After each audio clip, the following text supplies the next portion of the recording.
Hey, so tonight we're going to talk about lighthouse keepers.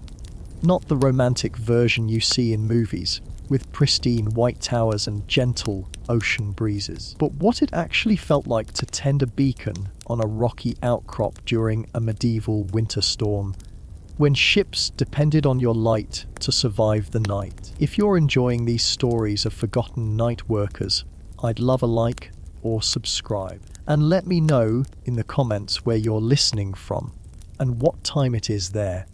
It's always fascinating to know who's joining me in these quiet hours. Find your cozy spot, take a slow breath, and let's drift back to a stone tower on the coast of 13th century England, where the wind never stops howling. You wake to the sound of waves crashing against rocks below, but it's different tonight. Heavier, more violent. The stone walls of your tower vibrate with each impact, and you know, without looking outside, that the storm you've been watching build on the horizon for 3 days has finally arrived. The darkness in your small chamber is absolute. No moonlight penetrates the thick clouds rolling in from the North Sea. You reach out with practiced movements, your fingers finding the familiar shape of your oil lamp on the wooden shelf beside your narrow bed.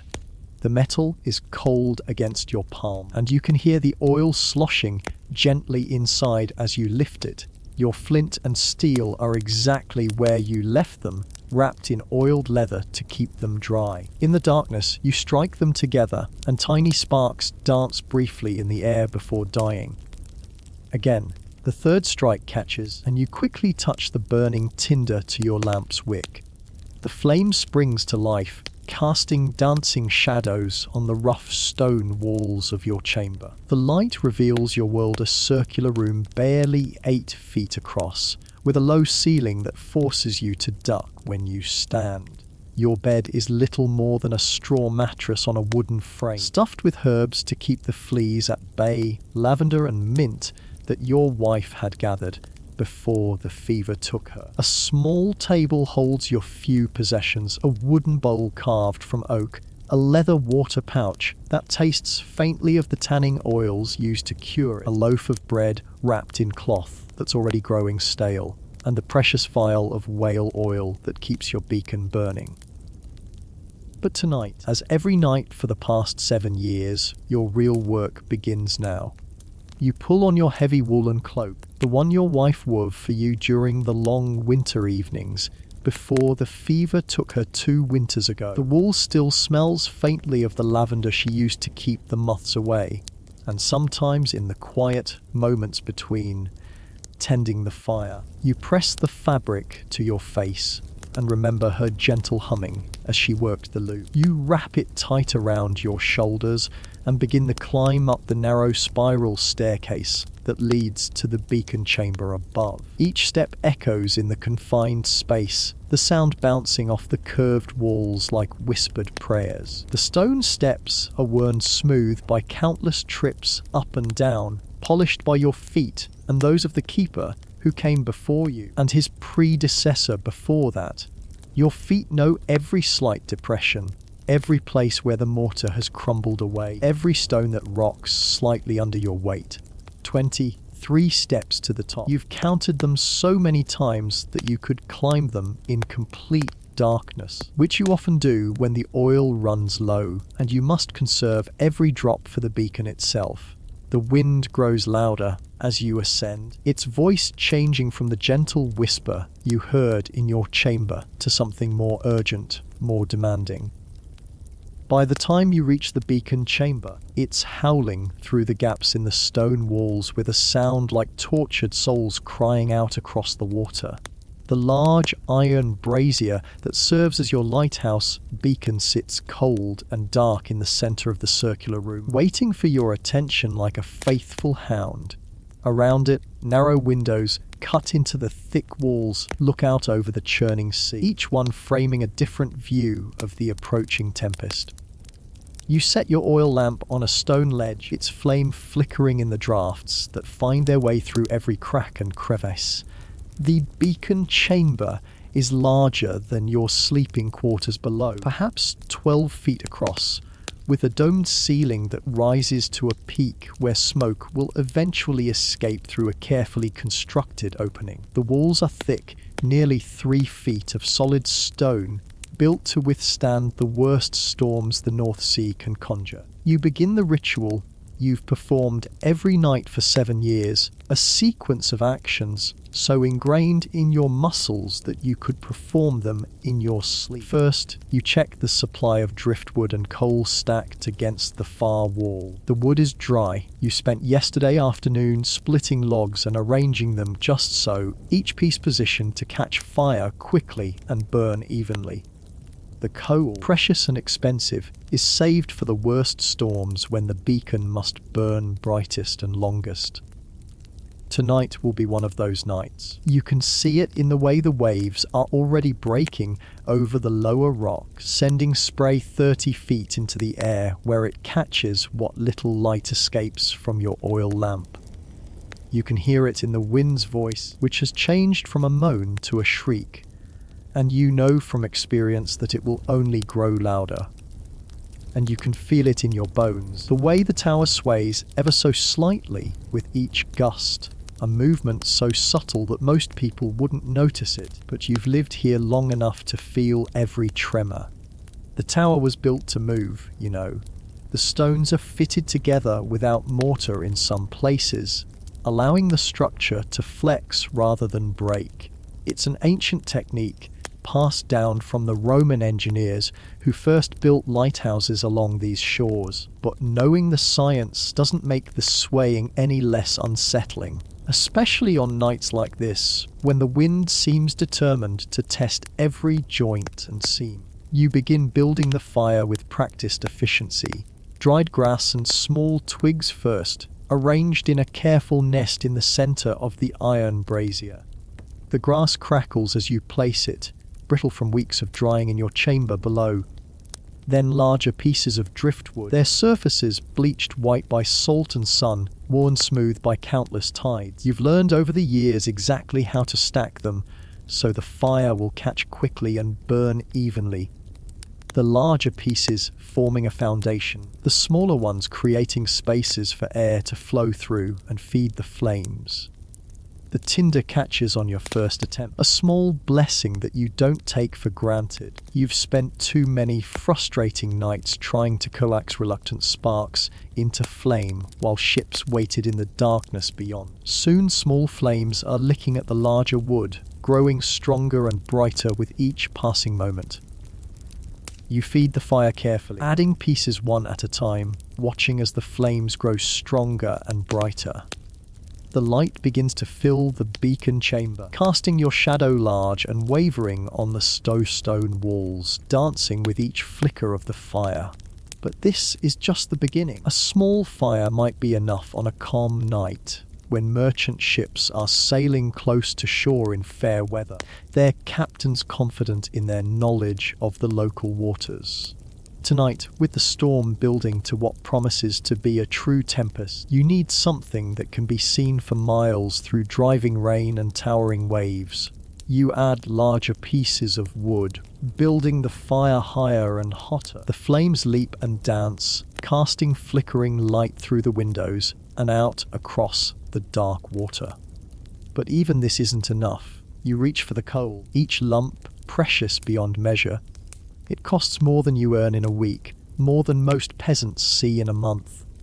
But on nights like this, there's no choice. The coal catches slowly, reluctantly, then burns with an intense, steady heat that makes the flames leap higher and burn brighter than any wood fire could manage. The beacon is alive now, its light streaming out through the windows and across the dark water like fingers of hope reaching into the storm. From up here, you can see the waves building, their white caps visible even in the darkness as they roll towards shore in endless ranks. The storm is still miles out to sea, but it's moving fast, and you can see the wall of rain approaching like a grey curtain being drawn across the world. You settle into your vigil, pulling your 3-legged stool closer to the brazier. This is the part that people don't understand about tending a lighthouse. It's not just about lighting a fire and walking away, leaving it to burn through the night while you sleep peacefully below. The beacon must be constantly tended, fed, adjusted. The wind tries to blow it out, sending gusts down through the smoke hole that can scatter burning coals across the chamber floor.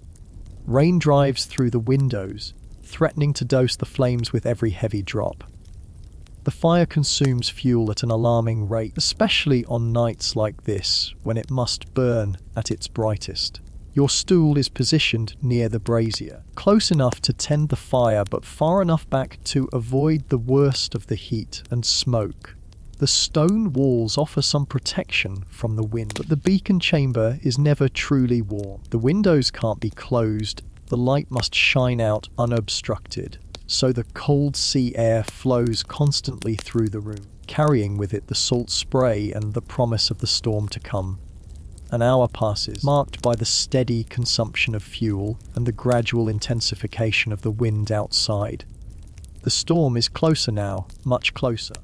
You can see the lightning flickering on the horizon, brief illuminations that reveal towering clouds and mountainous waves rolling towards shore like an army of liquid giants. The thunder is still distant but growing louder, and you know that within the hour it will be directly overhead. The wind has increased, and you have to add wood to the fire more frequently to keep it burning bright. Each gust that finds its way into the chamber threatens to scatter the carefully arranged fuel, and you find yourself constantly adjusting, repositioning, feeding the hungry flames. Your hands are already blackened with soot, and the acrid smoke makes your eyes water. But you don't pause in your work. You think about the ships that might be out there in the darkness, struggling against the growing waves. Merchant vessels carrying wool and grain to the continent, their holds full of goods that represent months or even years of labor. Fishing boats that got caught too far from shore when the storm hit, their crews fighting desperately to reach safe harbor before the full fury of the tempest is unleashed. Perhaps even a ship carrying pilgrims to the Holy Land, their prayers mixing with the wind as they struggle to stay afloat in increasingly treacherous seas. They're all depending on your light. This thought has kept you awake through countless nights over the years, a weight that sits heavy on your shoulders, but also gives meaning to your solitary existence in this stone tower. The knowledge that your vigilance might be the difference between life and death for strangers you'll never meet, sailors whose names you'll never know, but whose lives depend on your dedication to keeping the beacon burning bright. The rain arrives suddenly, as it often does in these coastal storms. One moment the air is merely thick with spray and salt, the next it's filled with driving droplets that strike the windows with a sound like handfuls of pebbles being thrown against the glass.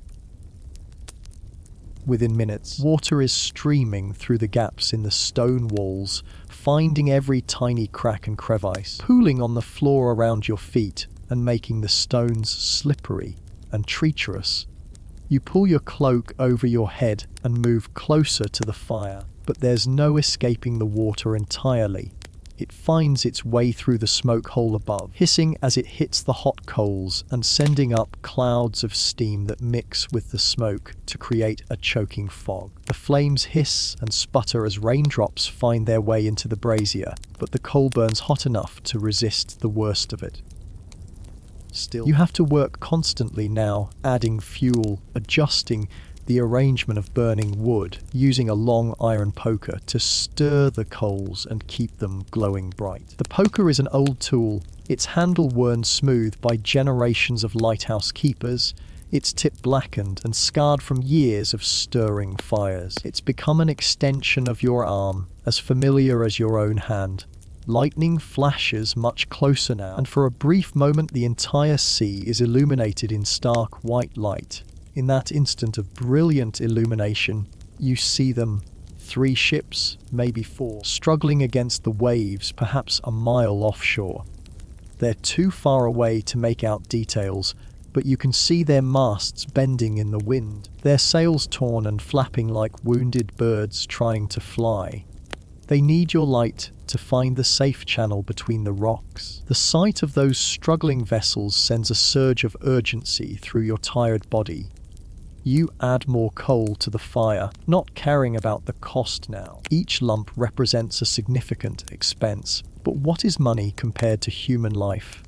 The flames leap higher, casting their glow farther out to sea, and you can only hope it's enough that the captains of those ships can see your beacon through the driving rain and use it to navigate to safety. The storm reaches its full fury around midnight, the witching hour when the boundary between the natural and supernatural world grows thin. The thunder is constant now, rolling across the sky like the footsteps of giants, each crash seeming to shake the very foundations of your tower. Lightning illuminates the beacon chamber in brief, brilliant flashes, and in those moments you can see everything with startling clarity. The rain streaming down the walls, the smoke from your fire being whipped around by the wind, your own face reflected in the wet stone, haggard and determined.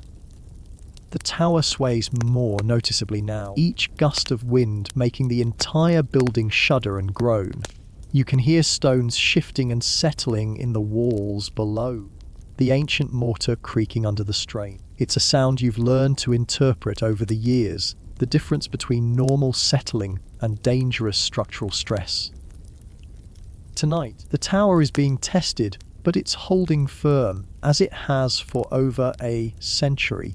You've learned not to think about what would happen if the tower fell, if the stones finally gave way under the relentless assault of wind and wave. Instead, you focus on the fire, on keeping it burning bright and steady. You've developed a rhythm over the years. Add wood, stir the coals, check the fuel supply, peer out the windows for ships, repeat. It's meditative in its way. This constant tending of the flame, a dance between man and fire that has been performed in this chamber for generations. The hours pass slowly, each one marked by the steady consumption of fuel and the gradual depletion of your carefully hoarded supplies. Your back aches from bending over the brazier, your eyes water from the smoke, and your hands are black with soot and coal dust. The acrid smell of burning coal fills your nostrils, and you can taste it on your tongue, a metallic bitterness that speaks of industry and determination. But the fire burns on, its light streaming out across the storm-tossed sea like a beacon of hope in the darkness. Around 3 a.m, during the darkest hour before dawn, you see them again, the ships you spotted earlier in the lightning flashes. They're closer now, much closer, and you can make out more details in the brief moments when lightning illuminates the scene. One appears to be a large merchant vessel, its hull riding low in the water with cargo, probably wool or grain bound for the markets of Flanders. Another looks like a fishing boat, smaller and more nimble, but struggling badly in the heavy seas. Its crew probably local men, with wives and children waiting anxiously for their return. They're following your light, using it to navigate between the treacherous rocks that guard this stretch of coast like sleeping monsters. You've seen ships founder on those rocks before, their hulls split open like eggs, their cargo and crew swallowed by the hungry sea. The memory of those disasters drives you to add more fuel to the fire, to make it burn as bright as possible. The light reflects off the wet stone walls of the beacon chamber, multiplying and amplifying until the entire room glows like the inside of a lantern. Outside, the storm continues to rage with undiminished fury, but inside your tower, you maintain this small island of warmth and light, a defiant flame in the face of nature's wrath. The merchant ship passes first, close enough that you can see figures moving on its deck, sailors working frantically to keep their vessel under control. They don't wave or call out. They're too busy fighting for their lives. But you know they see your light. It's guiding them through the channel, showing them the safe passage between the rocks that have claimed so many vessels over the years. The fishing boat follows, smaller and more agile, riding the waves like a cork bobbing on a mill pond. You can see it more clearly in the lightning flashes, a single, masted vessel with a crew of perhaps 6 men. They're local fishermen, you realize, probably from the village 5 miles down the coast. Men you might know by name, with families who are probably awake right now, praying for their safe return. One by one, the ships pass your beacon and disappear into the darkness beyond, following the safe channel toward harbour. You don't know if they all make it. You won't know until morning, when the storm passes and word comes from the village. But you've done your part. You've kept the light burning through the darkest hours, maintained your vigil when others slept, held fast to your duty when the wind tried to tear your tower apart. The storm begins to weaken around dawn, as storms often do. The thunder moves farther out to sea, the lightning becomes less frequent, and the wind drops from a howl to a moan. The rain continues, but it's no longer driven horizontal by the gale. You can see the first faint hint of grey light on the eastern horizon, a pale promise that the night is finally ending. Your fire has burned low. The coal is mostly consumed, reduced to glowing embers that pulse like a beating heart, and your supply of driftwood is nearly exhausted. But it doesn't matter now. The storm is passing, and ships won't need your beacon to navigate in daylight. The sun, when it finally breaks through the clouds, will provide all the guidance they need. You let the fire burn down to coals, then bank them carefully with ash, using techniques passed down from keeper to keeper over the generations. Tomorrow night, you'll need to start fresh, but the banked coals will make it easier to get the new fire started. It's a technique you learned from your predecessor, an old man who tended this beacon for 30 years before age and arthritis forced him to retire to the village, where he spent his remaining days telling stories of storms weathered and ships saved.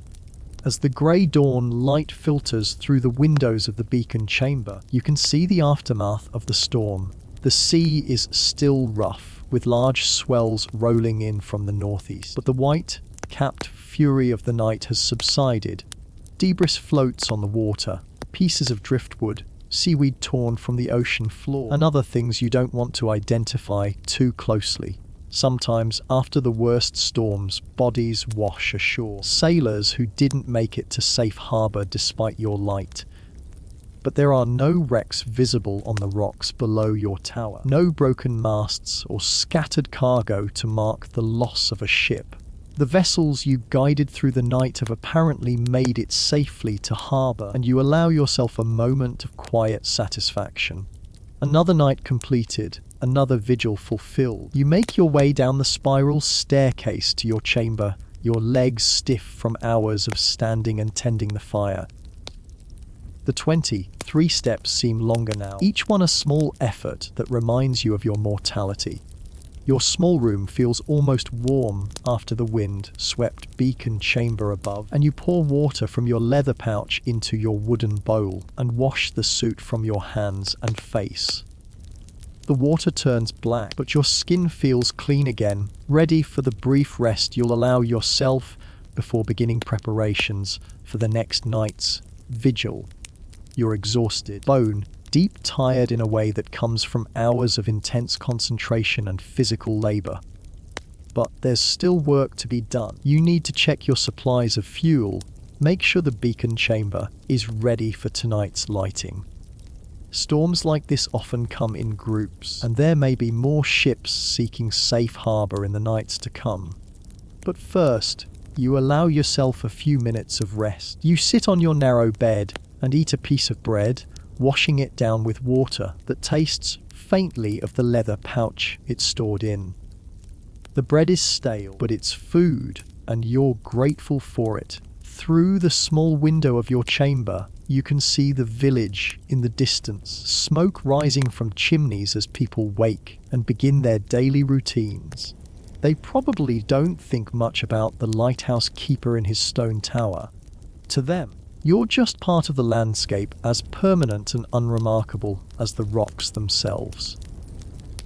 They don't know about the long nights spent tending the beacon, the constant vigilance required to keep the light burning, the weight of responsibility that comes with knowing that lives depend on your dedication. But that's all right. You didn't choose this life for recognition or gratitude. You chose it because someone needs to keep the light burning, and you're willing to be that someone. The pay is modest, to a few coins each month from the Lord who owns this stretch of coast, plus whatever the grateful captains of saved ships might offer. But the real reward isn't monetary. It's the knowledge that you matter, that your work makes a difference in the world. As the morning progresses, you see a small boat making its way from the village toward your tower. It's probably young Thomas, the baker's son, bringing you your weekly supplies of bread, oil, and coal. He makes the journey every few days, weather permitting, rowing out to the rocks where your tower stands and hauling supplies up the treacherous path carved into the cliff face. The path is dangerous even in good weather, narrow, slippery, and exposed to the wind. After last night's storm, it will be worse than usual, littered with seaweed and debris, slick with spray from the still, rough seas. But Thomas is young and strong, and he knows the way. He's been making this journey for 3 years now, ever since his father decided he was old enough to handle the responsibility. Thomas is one of the few people you see regularly. He's a good lad, always cheerful despite the dangerous journey to reach your tower. He brings news from the village, tells you about births and deaths, marriages and feuds, the small dramas that make up life in a medieval coastal community. His visits are one of the few pleasures in your routine, a reminder that you're not entirely cut off from human companionship. Today, he'll probably have news about the storm, whether the ships you guided through the night made it safely to harbour, whether any vessels were lost elsewhere along the coast, whether the fishing fleet will be able to put out to sea again soon. The village depends on the sea for its livelihood, and storms like last night's can disrupt that delicate balance for days or even weeks. But even if he brings bad news, word of ships lost, lives claimed by the storm, you'll know that you did everything you could. You kept your light burning through the darkest hours, maintained your vigil when others slept, held fast to your duty when the wind tried to tear your tower apart. This is what it means to be a lighthouse keeper in the medieval world. Not just to tend a fire, but to be a guardian of the night, a keeper of hope in the darkness. To stand watch while others sleep, knowing that your light might be the difference between life and death for strangers struggling in the storm. As you prepare for another day of solitude in your stone tower, you feel the satisfaction that comes from duty fulfilled. Tonight, you'll light the beacon again. Tomorrow night, and the night after that, and every night for as long as you're able. Because someone needs to keep the light burning. And that someone is you. The wind still whistles through the gaps in the stone walls, but it's a gentler sound now, no longer the howl of a storm, but the constant whisper of the sea. You close your eyes and listen to it, this voice that has been your companion for 7 years. It speaks of distant shores and far-off lands, of ships yet to come and storms yet to weather.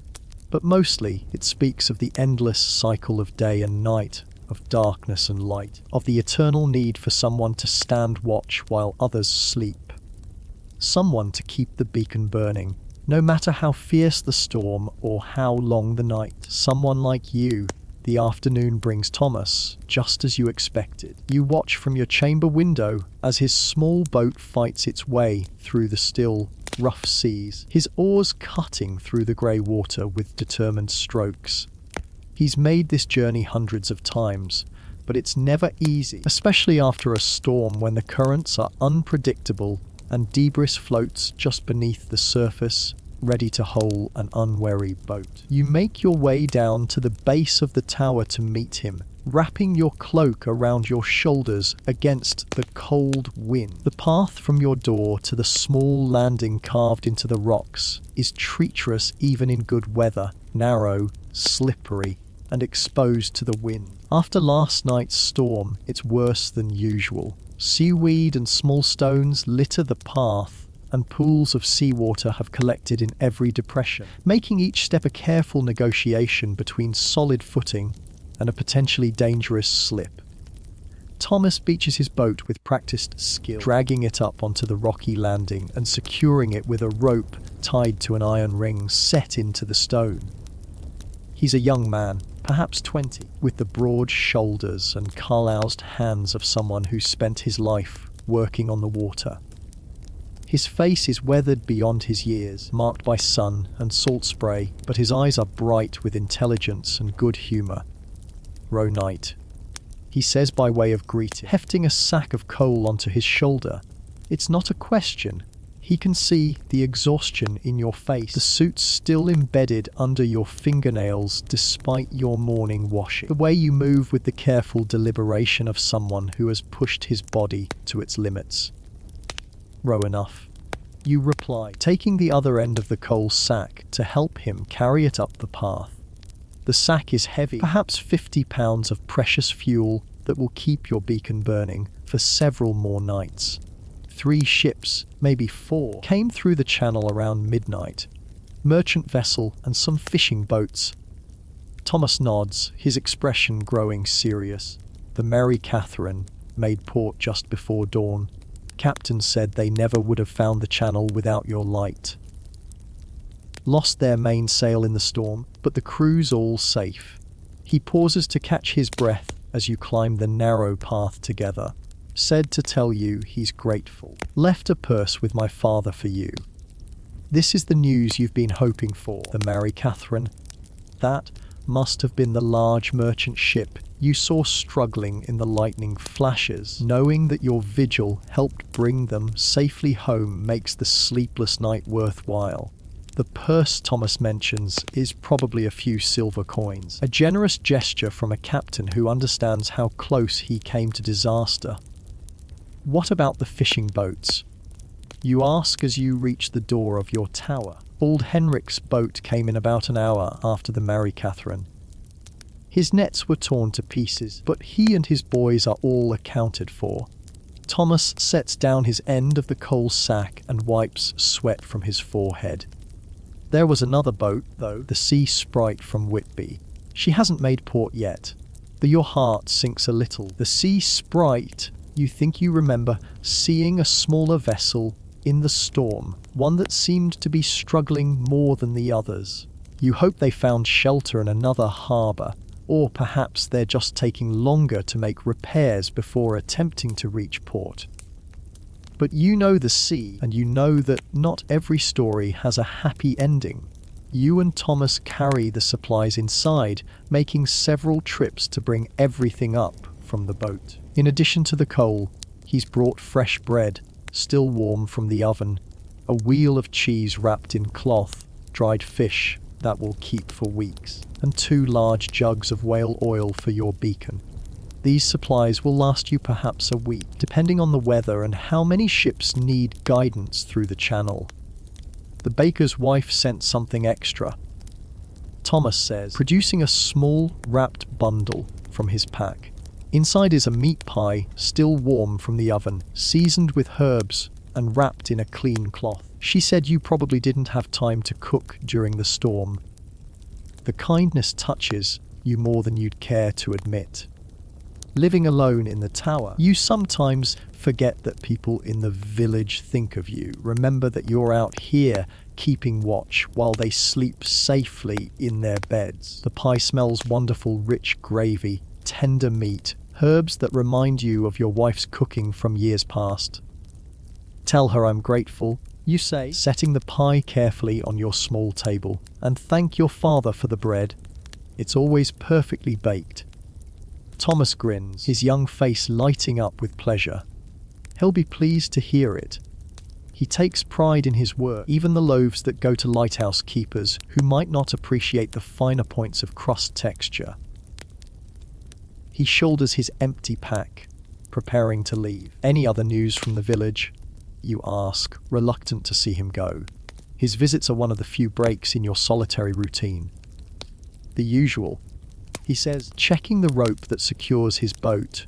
Old Margaret's cow had twin calves, both healthy, which is a blessing. The priest is still arguing with the blacksmith about the church bell, says it doesn't ring true since it was repaired after the lightning strike last month. And there's talk that the Lord might be raising taxes again to pay for his son's wedding to that French girl.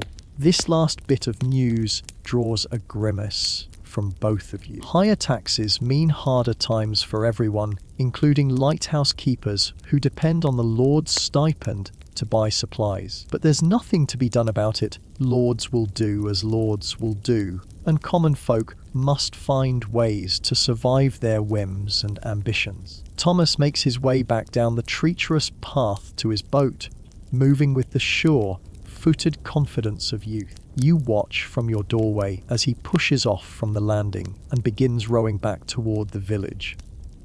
The sea is calmer now, but still rough enough to make the journey challenging. You don't relax until you see his boat safely clear of the rocks that surround your tower, disappearing around the headland that shelters the village harbour. The afternoon passes quietly.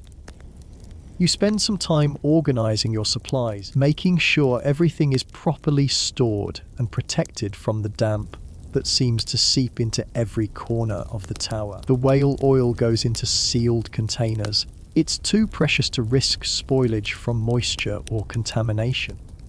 The coal is stacked in the driest corner of your chamber, covered with oiled cloth to keep it from getting wet. You also take time to inspect the beacon chamber, checking for damage from the storm. A few stones have shifted slightly in the walls, and there's more water damage than usual, but nothing that threatens the structural integrity of the tower. You mop up the standing water and use rags to dry the walls as best you can, knowing that dampness is the enemy of both stone and fire. The bread Thomas brought is still warm, and you allow yourself the luxury of eating it fresh, savouring the taste of properly baked grain. It's a simple pleasure, but one that connects you to the village, to the community of people who depend on your vigilance. The baker who made this bread, his wife who thought to send you the meat pie, Thomas who risked the dangerous journey to bring you supplies. They're all part of the invisible network that keeps your beacon burning. As evening approaches, you begin preparing for another night's vigil. The sky is still overcast, but the wind has died down considerably. It should be a calmer night than the last, but you know better than to assume anything about the weather. Storms can build quickly on this coast, and ships still need guidance even in relatively calm conditions. You eat Thomas's meat pie for your evening meal, savouring every bite. It's been weeks since you've had anything so rich and flavourful. Usually your diet consists of bread, cheese, dried fish, and whatever vegetables you can grow in the small garden plot behind your tower during the brief summer months. The pie is a luxury, a reminder of the world beyond your stone walls, of kitchens where women cook for their families, and the smell of baking fills warm rooms. As darkness falls, you climb the spiral staircase to the beacon chamber once again. 23 steps, each one familiar beneath your feet. The routine is so ingrained that you could do it in your sleep, and sometimes, during the longest nights, you almost do. Your body knows the way, your feet finding each one stone step without conscious thought.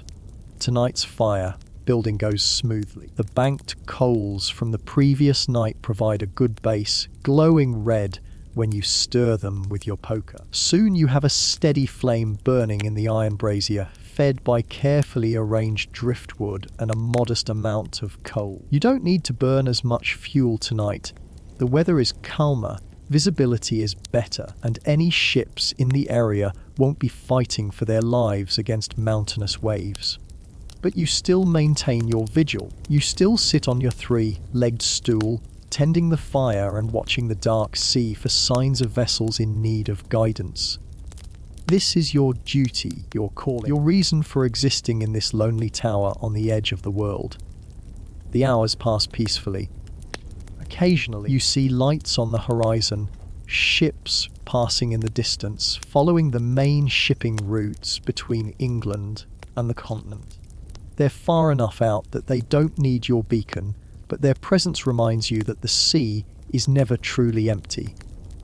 Somewhere out there, sailors are standing their own watches, keeping their own vigils, ensuring that commerce and communication continue despite the dangers of the deep. Around midnight, you spot a single light much closer to shore. It's moving slowly, cautiously, and you realize it's a ship feeling its way along the coast. Perhaps it's the sea sprite that Thomas mentioned, the fishing boat from Whitby that hadn't made port when he left the village. You add more fuel to your fire, making it burn brighter.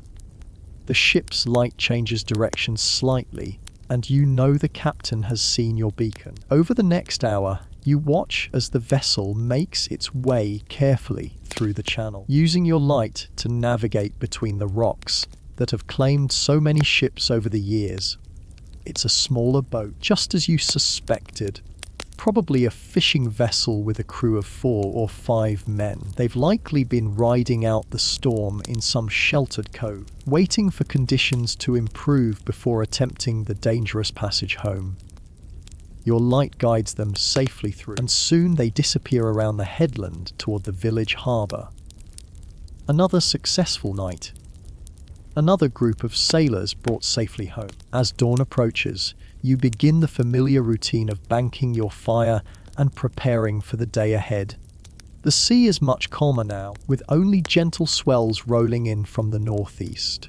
The storm has passed completely, leaving behind clear skies and the promise of fair weather. You make your way down to your chamber, wash the soot from your hands and face, and settle down for a few hours of rest. But before you sleep, you take a moment to look out your small window toward the village. Smoke is rising from chimneys as people wake and begin their daily routines. Somewhere among those houses, the crew of the Sea Sprite is probably sharing breakfast with their families, telling stories of the storm and their nights spent sheltering in an unfamiliar cove. They made it home safely, guided by your light through the treacherous waters. It's a small thing, perhaps, in the grand scheme of history. No songs will be sung about it, no chronicles will record it, but for those sailors and their families, it means everything. This is the true reward of the lighthouse keeper, not recognition or gratitude, but the quiet satisfaction of duty fulfilled, the knowledge that your vigilance matters, that your light makes a difference in the lives of strangers who depend on your dedication to guide them safely home. As you close your eyes and drift towards sleep, you can hear the gentle whisper of waves against the rocks below. It's a peaceful sound now, no longer the violent crash of storm-driven seas, but the eternal rhythm of tide and time. Tomorrow night, you'll climb those 23 steps again, light your beacon again, and keep watch over the dark waters.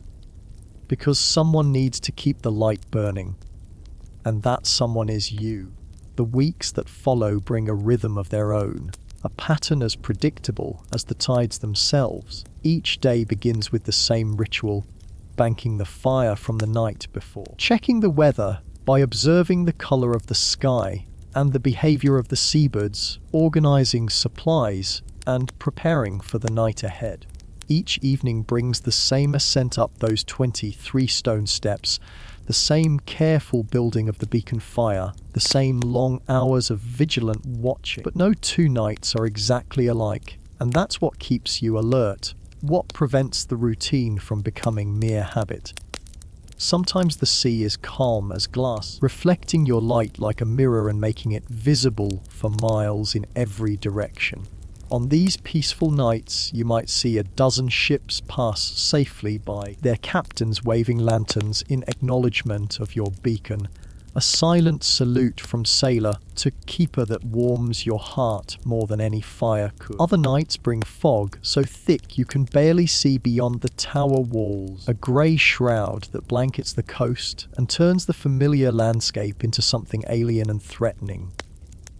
On these nights, you must burn the fire extra bright, hoping its glow will penetrate the dense mist and reach ships groping blindly through waters they cannot see. The fog muffles sound as well as sight, creating an eerie silence broken only by the mournful cry of foghorns from vessels trying to locate each other in the grey void. There are nights when no ships pass at all, when you sit alone with only the wind and waves for company. These are the hardest nights, when the solitude weighs heavy and you find yourself talking aloud just to hear a human voice, even if it's only your own. You tell stories to the fire, recite prayers your wife taught you, or simply describe what you see from your windows. The way the moonlight catches the foam on the waves, the patterns the stars make when they're visible through breaks in the clouds, the distant glow of other beacons along the coast. Winter deepens, and the storms become more frequent and more violent. You learn to read the signs in the sky and sea, to predict when the worst weather is coming with an accuracy that would impress any scholar. The way the wind shifts from south to north, backing around the compass in a pattern that speaks of approaching tempests. The peculiar green tint the sky takes on before a truly savage gale, a colour that makes your blood run cold with anticipation. The restless behaviour of the seabirds that nest on the rocks below your tower, their cries becoming more urgent as they sense the approaching storm. Your supplies run low more quickly now, as you're forced to burn more fuel to keep the beacon bright through the long winter nights. The darkness comes early and stays late, and ships need guidance for more hours each day. Thomas's visits become less frequent. Sometimes the sea is too rough for his small boat to make the journey safely, and you must ration your food carefully during these periods of isolation. You learn to make a loaf of bread last 3 days instead of 2, cutting it into thin slices and toasting them over the beacon fire to make them more filling. You water down your aisle until it's barely more than flavoured water, and you supplement your diet with whatever you can forage from the rocks around your tower. Seaweed that can be dried and eaten, shellfish that cling to the stones at low tide, even the eggs of seabirds when you can reach their nests without falling to your death on the jagged rocks below. But you never stint on fuel for the beacon. That fire is sacred, more important than your own comfort or even your own survival. Ships depend on it, and you will not let them down. You would rather go hungry than let your light fail, would rather freeze in your chamber than burn coal meant for the beacon. One particularly brutal night in January, you face your greatest test yet. A storm unlike any you've experienced in your 7 years at the Lighthouse strikes without warning. The wind going from a gentle breeze to a howling gale in the space of minutes. The barometric pressure drops so suddenly that your ears pop, and you know without looking outside that this will be a night to remember. You're caught off guard, having lit only a small fire for what you expected to be a quiet night. The sky had been clear at sunset, the sea relatively calm, with no signs of the approaching tempest, but storms can build quickly over the North Sea, and this one seems to have materialized out of nowhere, as if conjured by some malevolent sea god with a grudge against lighthouse keepers. As the storm intensifies with frightening speed, you realize you need much more light. Ships caught in this tempest will need every bit of guidance you can provide, and your modest fire simply won't be enough. You begin feeding the flames frantically, adding wood and coal as fast as you can while the wind tries to tear the fire apart with invisible hands. Rain drives through the beacon chamber windows with such force that it feels like being pelted with stones. The drops are huge and cold, each one carrying the fury of the storm as it strikes your face and hands. The tower sways alarmingly, more than you've ever felt before. And for the first time in your tenure here, you genuinely fear it might not survive the night. The ancient stones groan and shift, mortar crumbling from the joints and falling to the floor in small piles of dust and debris. The sound is terrifying, not the gentle settling you're accustomed to, but the deep, ominous creaking of a structure under extreme stress. You can feel the tower flexing with each gust, bending like a tree in the wind, and you pray to every saint you can remember that the Roman engineers who designed it knew what they were doing. But you don't abandon your post. You can't. Somewhere out there in the darkness, sailors are fighting for their lives, and your light might be their only hope of finding safe harbour. The thought of ships foundering on the rocks while you cower in your chamber below is unbearable. So you stay at your post, feeding the fire and fighting the storm with nothing but determination and faith. The fire roars now, consuming fuel at an alarming rate. You're burning through your carefully hoarded coal reserves, but there's no choice. The beacon must shine bright enough to cut through the storm, to reach ships that might be miles away and struggling to find the coast. Each lump of coal represents a significant expense, but what is money compared to human life? Through the chaos of wind and rain, you catch glimpses of lights on the water. Not just one or two ships, but many, perhaps an entire merchant fleet that was caught by the sudden storm. They're scattered across the dark sea, some dangerously close to the rocks, others so far out you can barely make out their lanterns through the driving rain. You work through the night like a man possessed, feeding the fire, stirring the coals, adding fuel until your supply is nearly exhausted. Your hands are burned and blistered from handling the hot iron poker, the skin cracked and bleeding from the constant exposure to heat and smoke. Your eyes stream from the acrid fumes, and your lungs ache from breathing the thick, choking air.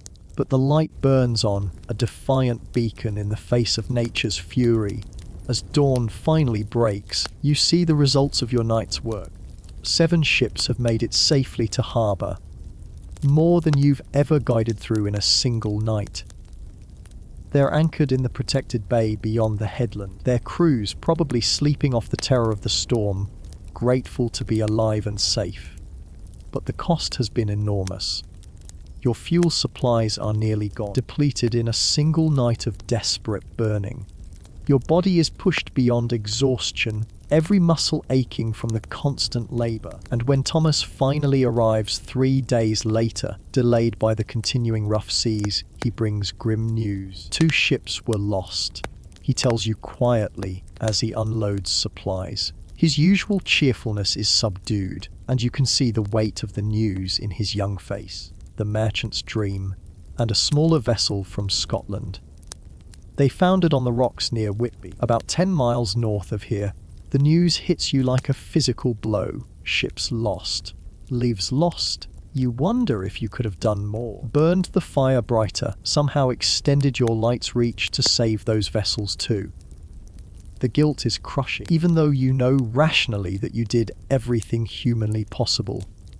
But Thomas seems to read your thoughts. The harbour master says at least a dozen ships made it safely to port because of your beacon, he says firmly, his voice carrying a conviction that helps ease your pain. Without your light, the losses would have been far worse. You saved lives that night, more lives than any one man has a right to expect to save.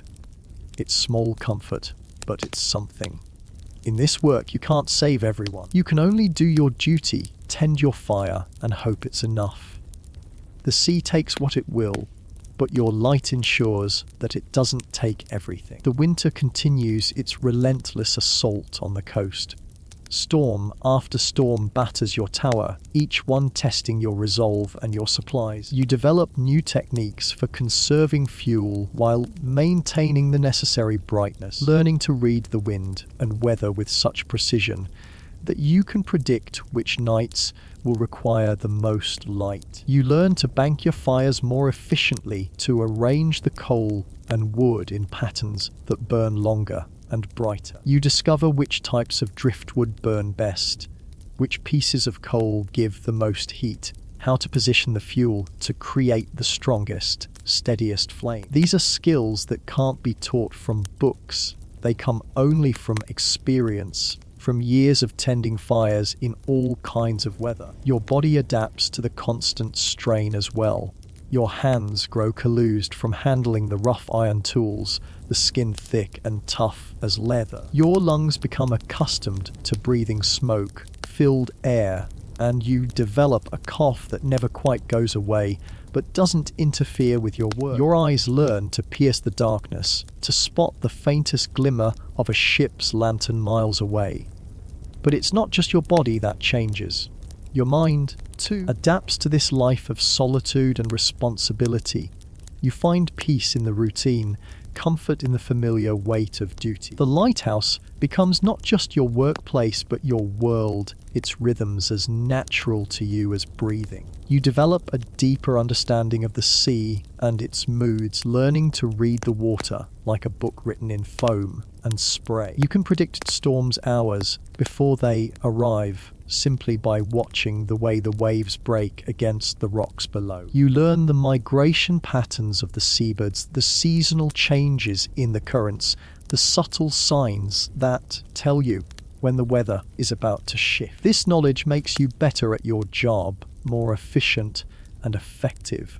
You can prepare for the worst storms before they hit, ensuring your beacon burns brightest when it's needed most. You can conserve fuel during calm periods, saving it for the nights when ships will depend on your light for their very survival. As winter slowly gives way to spring, you reflect on the months that have passed. How many ships have you guided safely home? How many lives have been saved by your vigilance? You'll never know the exact numbers, but you know it matters. Every night you've climbed those 23 steps, every fire you've built, every hour you've spent watching the dark waters, it all matters. The work continues. It will continue for as long as you're able to climb those stairs, as long as your hands can tend the fire, as long as ships need guidance through the treacherous waters off this coast. You are the keeper of the light, the guardian of the night, the one who stands watch while others sleep. And you wouldn't have it any other way. Because someone needs to keep the light burning, and that someone is you. The spring brings new challenges and new rewards. The weather is milder, but that means more ships on the water, more vessels needing guidance through the channel. Merchant fleets returning from winter ports, fishing boats venturing farther from shore as the seas calm, pilgrim ships carrying the faithful to holy sites across the continent. Each ship that passes safely is a small victory, a life preserved, a cargo delivered, a family reunited. You begin to recognize some of the regular vessels, the St. Margaret that carries wool to Flanders every month, the Trinity that brings wine from Bordeaux, the small fishing boats with their distinctive sails and familiar crews. Some captains have taken to sounding their horns as they pass your beacon, a maritime salute that echoes across the water and reaches your ears in the tower above. It's a small gesture, but it means everything to you. Recognition of your service, acknowledgement of your importance to their safe passage. Thomas brings news that the Lord has decided to increase your stipend, impressed by reports of ships saved during the winter storms. It's not a large increase, but it means you can afford better coal, more oil, perhaps even some small luxuries to make your solitary life more bearable. But the real reward isn't monetary. It's the knowledge that you matter, that your work makes a difference in the world. Every night you light that beacon, you're participating in something larger than yourself, a network of lights that guides commerce and communication across the known world, that keeps the wheels of civilization turning despite the dangers of the sea. As you settle into another night's vigil, watching the flames dance in the iron brazier and listening to the eternal whisper of wind and wave, you feel a deep satisfaction. This is your calling, your purpose, your contribution to the great human endeavor of survival and progress. The light burns bright, streaming out across the dark water, a beacon of hope in an uncertain world. And you are its keeper, its guardian, its faithful servant. Someone needs to keep the light burning, and that someone is you.